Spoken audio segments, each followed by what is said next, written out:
Capítulo 8. Del buen suceso que el valeroso Don Quijote tuvo en la espantable y jamás imaginada aventura de los molinos de viento, con otros sucesos dignos de felice recordación. En esto descubrieron 30 o 40 molinos de viento que hay en aquel campo, y así como Don Quijote los vio, dijo a su escudero: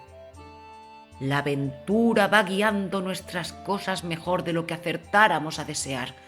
porque ves allí, amigo Sancho Panza, donde se descubren 30 o poco más desaforados gigantes con quien pienso hacer batalla y quitarles a todos las vidas, con cuyos despojos comenzaremos a enriquecer, que esta es buena guerra y es gran servicio de Dios quitar tan mala simiente de sobre la faz de la tierra». «¿Qué gigantes?»,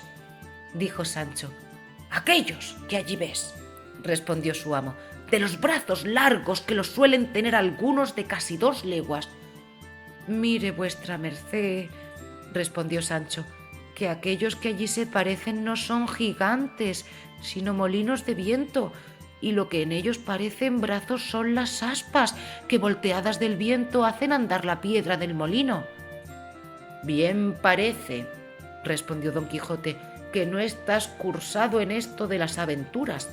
Ellos son gigantes, y si tienes miedo, quítate de ahí y ponte en oración en el espacio, que yo voy a entrar con ellos en fiera y desigual batalla». Y diciendo esto, dio de espuelas a su caballo Rocinante sin atender a las voces que su escudero Sancho le daba, advirtiéndole que sin duda alguna eran molinos de viento y no gigantes aquellos que iba a acometer. Pero él iba tan puesto en que eran gigantes que ni oía las voces de su escudero Sancho, ni echaba de ver, aunque estaba ya bien cerca, lo que eran. Antes iba diciendo en voces altas: «Non fullades, cobardes y viles criaturas, que un solo caballero es el que os acomete». Levantóse en esto un poco de viento, y las grandes aspas comenzaron a moverse, lo cual, visto por Don Quijote, dijo: «Pues aunque mováis más brazos que los del gigante Briareo, me lo habéis de pagar». Y diciendo esto, y encomendándose de todo corazón a su señora Dulcinea, pidiéndole que en tal trance le socorriese, bien cubierto de su rodela, con la lanza en el ristre, arremetió a todo el galope de Rocinante y embistió con el primero molino que estaba delante, y dándole una lanzada en el aspa, la volvió el viento con tanta furia que hizo la lanza pedazos, llevándose tras sí al caballo y al caballero, que fue rodando muy maltrecho por el campo. Acudió Sancho Panza a socorrerle a todo el correr de su asno, y cuando llegó halló que no se podía menear. Tal fue el golpe que dio con él Rocinante. «Válame Dios», dijo Sancho, «no le dije yo a vuestra merced que mirase bien lo que hacía, que no eran sino molinos de viento, y no lo podía ignorar sino quien llevase otros tales en la cabeza». «Calla, amigo Sancho»,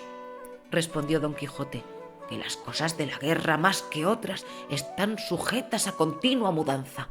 Cuanto más que yo pienso, y es así verdad, que aquel sabio Frestón que me robó el aposento y los libros ha vuelto estos gigantes en molinos por quitarme la gloria de su vencimiento. Tal es la enemistad que me tiene, mas al cabo han de poder poco sus malas artes contra la bondad de mi espada». «Dios lo haga como puede», respondió Sancho Panza. Y ayudándole a levantar, tornó a subir sobre Rocinante, que medio despaldado estaba, y hablando en la pasada aventura, siguieron el camino del puerto Lápice, porque allí decía Don Quijote que no era posible dejar de hallarse muchas y diversas aventuras, por ser lugar muy pasajero, sino que iba muy pesaroso por haberle faltado la lanza, y diciéndoselo a su escudero, le dijo: «Yo me acuerdo haber leído que un caballero español llamado Diego Pérez de Vargas, habiéndosele en una batalla roto la espada, desgajó de una encina un pesado ramo o tronco, y con él hizo tales cosas aquel día y machacó tantos moros que le quedó por sobrenombre Machuca, y así él como sus descendientes se llamaron desde aquel día en adelante Vargas y Machuca. Hete dicho esto porque de la primera encina y roble que me depare pienso desgajar otro tronco, tal y tan bueno como aquel que me imagino, y pienso hacer con él tales hazañas que tú te tengas por bien afortunado de haber merecido venir a Bella, y a ser testigo de cosas que apenas podrán ser creídas. A la mano de Dios, dijo Sancho, yo lo creo todo así como vuestra merced lo dice, pero enderécese un poco, que parece que va de medio lado y debe ser del molimiento de la caída. Así es verdad, respondió don Quijote, y si no me quejo del dolor es porque no es dado a los caballeros andantes quejarse de herida alguna, aunque se les salgan las tripas por ella. Si eso es así, no tengo yo qué replicar, respondió Sancho, pero sabe Dios si yo me holgara que vuestra merced se quejara cuando alguna cosa le doliera. De mí sé decir que me he de quejar del más pequeño dolor que tenga, si ya no se entiende bien con los escuderos de los caballeros andantes eso del no quejarse. No se dejó de reír don Quijote de la simplicidad del escudero, y así le declaró que podía muy bien quejarse como y cuando quisiese, sin gana o con ella, que hasta entonces no había leído cosa en contrario en la orden de caballería. Díjole Sancho que mirase que era hora de comer. Respondióle su amo que por entonces no le hacía menester, que comiese él cuando se le antojase. Con esta licencia se acomodó Sancho lo mejor que pudo sobre su jumento y sacando de las alforjas lo que en ellas había puesto, iba caminando y comiendo detrás de su amo muy de su espacio y de cuando en cuando empinaba la bota, con tanto gusto que le pudiera envidiar el más regalado bodegonero de Málaga. Y en tanto que él iba de aquella manera menudeando tragos, no se le acordaba de ninguna promesa que su amo le hubiese hecho, ni tenía por ningún trabajo, sino por mucho descanso, andar buscando las aventuras por peligrosas que fueren. En resolución, aquella noche la pasaron entre unos árboles, y del uno de ellos desgajó don Quijote un ramo seco que casi le podía servir de lanza, y puso en él el hierro que quitó de la que se le había quebrado. Toda aquella noche no durmió don Quijote, pensando en su señora Dulcinea, por acomodarse a lo que había leído en sus libros, cuando los caballeros pasaban sin dormir muchas noches en las florestas y despoblados, entretenidos con las memorias de sus señoras. No la pasó ansí Sancho Panza, que como tenía el estómago lleno y no de agua de chicoria, de un sueño se la llevó toda, y no fueran parte para despertarle si su amo no lo llamara, los rayos del sol que le daban en el rostro, ni el canto de las aves que muchas y muy regocijadamente la venida del nuevo día saludaban. Al levantarse dio un tiento a la bota y hallóla algo más flaca que la noche antes, y afligiósele el corazón por parecerle que no llevaban camino de remediar tan presto su falta. No quiso desayunarse don Quijote, porque, como está dicho, dio en sustentarse de sabrosas memorias. Tornaron a su comenzado camino del puerto Lápice y a obra de las 3 del día le descubrieron. «Aquí», dijo en viéndole don Quijote, «podemos, hermano Sancho, meter las manos hasta los codos en esto que llaman aventuras,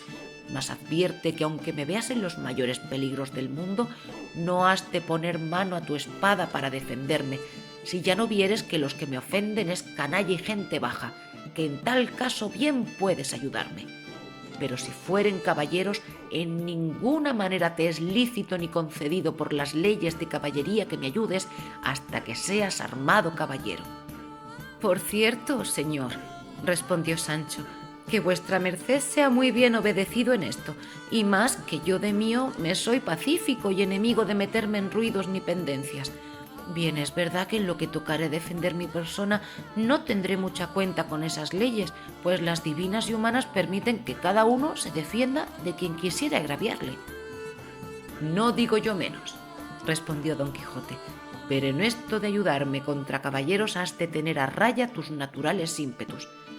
«Digo que así lo haré», respondió Sancho, «y que guardaré ese precepto tan bien como el día del domingo». Estando en estas razones, asomaron por el camino 2 frailes de la orden de San Benito, caballeros sobre 2 dromedarios,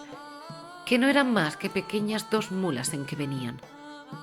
Traían sus antojos de camino y sus quitasoles. Detrás de ellos venía un coche, con 4 o 5 de a caballo que le acompañaban y 2 mozos de mulas a pie. Venía en el coche, como después se supo, una señora vizcaína que iba a Sevilla, donde estaba su marido, que pasaba a las Indias con un muy honroso cargo. No venían los frailes con ella, aunque iban el mismo camino, mas apenas los divisó Don Quijote cuando dijo a su escudero: «O yo me engaño, o esta ha de ser la más famosa aventura que se haya visto, porque aquellos bultos negros que allí parecen deben de ser, y son sin duda algunos encantadores que llevan hurtada alguna princesa en aquel coche, y es menester deshacer este entuerto a todo mi poderío». «Peor será esto que los molinos de viento», dijo Sancho. «Mire, señor, que aquellos son frailes de San Benito, y el coche debe de ser de alguna gente pasajera. Mire que digo que mire bien lo que hace, no sea el diablo que le engañe». «Ya te he dicho, Sancho», respondió Don Quijote, «que sabes poco de achaque de aventuras. Lo que yo digo es verdad y ahora lo verás». Y diciendo esto, se adelantó y puso en la mitad del camino por donde los frailes venían, y en llegando tan cerca que a él le pareció que le podrían oír lo que dijese, en alta voz dijo: «Gente endiablada y descomunal, dejad luego al punto las altas princesas que en ese coche lleváis forzadas, si no, aparejaos a recebir presta muerte por justo castigo de vuestras malas obras». Detuvieron los frailes las riendas y quedaron admirados, así de la figura de Don Quijote como de sus razones, a las cuales respondieron: «Señor caballero, nosotros no somos endiablados ni descomunales, sino 2 religiosos de San Benito que vamos nuestro camino y no sabemos si en este coche vienen o no ningunas forzadas princesas». «Para conmigo no hay palabras blandas, que ya yo os conozco, fementida canalla», dijo Don Quijote. Y sin esperar más respuesta, picó a Rocinante y la lanza baja arremetió contra el primero fraile con tanta furia y denuedo que si el fraile no se dejara caer de la mula, él le hiciera venir al suelo mal de su grado y aún mal ferido si no cayera muerto. El segundo religioso, que vio del modo que trataban a su compañero, puso piernas al castillo de su buena mula y comenzó a correr por aquella campaña más ligero que el mesmo viento. Sancho Panza, que vio en el suelo al fraile, apeándose ligeramente de su asno, arremetió a él y le comenzó a quitar los hábitos. Llegaron en esto 2 mozos de los frailes y preguntáronle que por qué le desnudaba. Respondióles Sancho que aquello le tocaba a él legítimamente, como despojos de la batalla que su señor Don Quijote había ganado. Los mozos, que no sabían de burlas ni entendían aquello de despojos ni batallas, viendo que ya Don Quijote estaba desviado de allí, hablando con las que en el coche venían, arremetieron con Sancho y dieron con él en el suelo, y sin dejarle pelo en las barbas, le molieron a coces y le dejaron tendido en el suelo sin aliento ni sentido, y sin detenerse un punto. Tornó a subir el fraile todo temeroso y acobardado y sin color en el rostro, y cuando se vio a caballo, picó tras su compañero, que un buen espacio de allí le estaba aguardando y esperando en qué paraba aquel sobresalto, y sin querer aguardar el fin de todo aquel comenzado suceso, siguieron su camino, haciéndose más cruces que si llevaran al diablo a las espaldas. Don Quijote estaba, como se ha dicho, hablando con la señora del coche, diciéndole: «La vuestra fermosura, señora mía, puede facer de su persona lo que más le viniere en talante, porque ya la soberbia de vuestros robadores yace por el suelo, derribada por este mi fuerte brazo. Y porque no penéis por saber el nombre de vuestro liberador, sabed que yo me llamo Don Quijote de la Mancha, caballero andante y aventurero y cautivo de la sin par y hermosa doña Dulcinea del Toboso. Y en pago del beneficio que de mí habéis recibido, no quiero otra cosa sino que volváis al Toboso y que de mi parte os presentéis ante esta señora y le digáis lo que por vuestra libertad he fecho». Todo esto que Don Quijote decía escuchaba un escudero de los que el coche acompañaban, que era vizcaíno, el cual, Viendo que no quería dejar pasar el coche adelante, sino que decía que luego había de dar la vuelta al Toboso, se fue para Don Quijote y, asiéndole de la lanza, le dijo en mala lengua castellana y peor vizcaína de esta manera: «Anda, caballero, que mal andes, por el Dios que crióme, que si no dejas coche, así te matas como estás ahí, vizcaíno». Entendióle muy bien Don Quijote y con mucho sosiego le respondió: «Si fueras caballero como no lo eres, ya yo hubiera castigado tu sandez y atrevimiento, cautiva criatura». A lo cual replicó el vizcaíno: «¿Yo no caballero? Juro a Dios tan mientes como cristiano. Si lanza arrojas y espada sacas, el agua cuán presto verás que al gato llevas, vizcaíno por tierra, hidalgo por mar, hidalgo por el diablo, y mientes que miras y otra dices cosa». «Ahora lo veredes», dijo Agrajes, respondió Don Quijote. Y arrojando la lanza en el suelo, sacó su espada y embrazó su rodela y arremetió al vizcaíno con determinación de quitarle la vida. El vizcaíno, que así le vio venir, aunque quisiera apearse de la mula, que por ser de las malas de alquiler no había que fiar en ella, no pudo hacer otra cosa sino sacar su espada. Pero avínole bien que se halló junto al coche, de donde pudo tomar una almohada que le sirvió de escudo, y luego se fueron el uno para el otro como si fueran dos mortales enemigos. La demás gente quisiera ponerlos en paz, mas no pudo, porque decía el vizcaíno en sus mal trabadas razones que si no le dejaban acabar su batalla, que él mismo había de matar a su ama y a toda la gente que se lo estorbase. La señora del coche, admirada y temerosa de lo que veía, hizo al cochero que se desviase de allí algún poco, y desde lejos se puso a mirar la rigurosa contienda, en el discurso de la cual dio el vizcaíno una gran cuchillada a Don Quijote encima de un hombro, por encima de la rodela, que a dársela sin defensa le abriera hasta la cintura. Don Quijote, que sintió la pesadumbre de aquel desaforado golpe, dio una gran voz diciendo: «¡Oh, señora de mi alma, Dulcinea, flor de la fermosura, socorred a este vuestro caballero, que por satisfacer a la vuestra mucha bondad en este riguroso trance se halla». El decir esto, y el apretar la espada y el cubrirse bien de su rodela y el arremeter al vizcaíno, todo fue en un tiempo, llevando determinación de aventurarlo todo a la de un solo golpe. El vizcaíno, que así le vio venir contra él, bien entendió por su denuedo su coraje y determinó de hacer lo mismo que Don Quijote, y así le aguardó bien cubierto de su almohada sin poder rodear la mula a una ni a otra parte,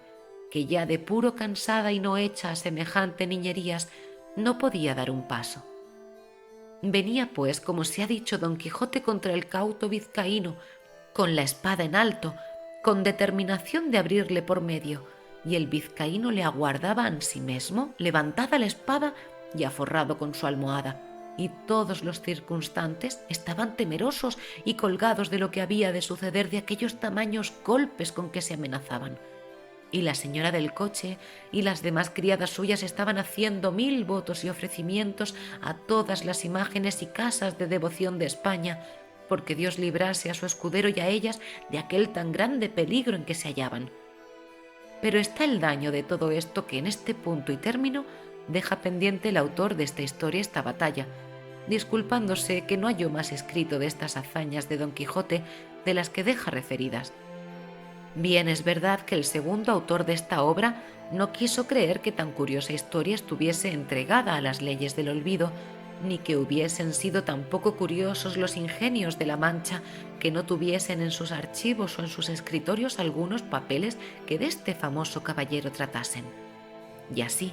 con esta imaginación, no se desesperó de hallar el fin de esta apacible historia, el cual, siéndole el cielo favorable, le halló del modo que se contará en la segunda parte. Suscríbete al canal La Rosa de Alejandría, comenta y comparte este vídeo.